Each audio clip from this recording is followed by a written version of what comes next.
Ne pensez plus aux événements passés. Ne considérez plus ce qui est ancien. Il y a deux termes ici. Quand vous lisez la Bible, c'est pas un roman, c'est pas le journal. Quelqu'un est en train de te parler. Étonnant que les chrétiens ouvrent la Bible, disent qu'ils vont faire leur lecture. La Bible, quand elle est ouverte, la bouche de Dieu est ouverte. Tu as intérêt, tu as ouvert la bouche de Dieu. Et tu dis, Dieu parle. Mes oreilles, mon cœur, tous sont prêts à t'écouter. C'est pas toi qui analyse. C'est pas un texte à analyser. Non, c'est Dieu qui va te parler. Ne pense plus aux événements passés. Tu as beau aller faire ce que tu veux. Si tes pensées sont négatives, tu n'as qu'à jeûner 150 jours.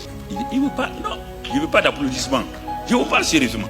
Il te dit, ne pense plus aux événements passés. Alors que toi, tu traînes ton passé de 15 ans derrière toi, tout ça tu penses. Ta prière va faire quoi? Or, la Bible dit dans le livre des Proverbes, un homme est égal à ses pensées. Un homme, en mathématiques, c'est la somme des PI, P variant de 1 à 1. P1, P2, P3, P4.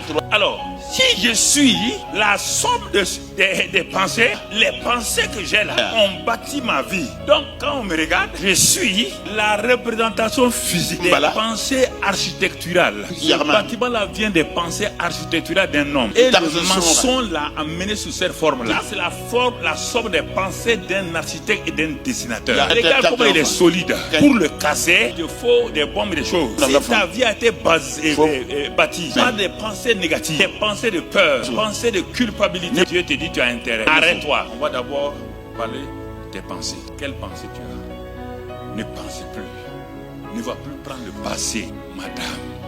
Ne va pas prendre les pensées il y a 15 ans.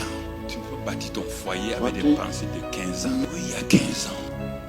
Tu sais, moi je ne crois pas en toi. Il y a 15 ans. Le jour que tu m'as fait du mal, tu portais tel habit, tel pantalon, tu étais coiffé comme ça. Comment voulez-vous un nouveau départ quand vos pensées sont arrêtées par des choses comme celle-là? Qui peut prier pour vous pour changer vos pensées? Quel est cet homme-là? Jésus même ne peut pas. Le Père ne peut pas. Il faut arrêter. Ne pensez plus aux choses passées. Les choses passées. Si je prends ça, allez mettre dans le Nouveau Testament, il dit celui qui est en Christ, celui qui est né de nouveau, il est né de nouveau. Les choses anciennes sont et toutes choses sont devenues. Alors comme à toi, tu connais Christ, où Dieu dit que les choses anciennes sont passées. Comment fais-tu aller prendre tes pensées pour aller pécher des choses qui sont passées? Le Dieu là te dit, le passé, le présent et le futur lui appartiennent. Il dit à Michée, il dit à mon peuple, pourquoi ils aiment le passé? Pourquoi ils aiment rassasier le passé? Pourquoi le passé leur plaît? Pourquoi ils sont assis avant de dormir, ils vont passer aux pensées. Les pensées vont créer la nuit des bœufs noirs, des serpents pour les suivre. Leurs rêves, là, on ne peut pas les chasser.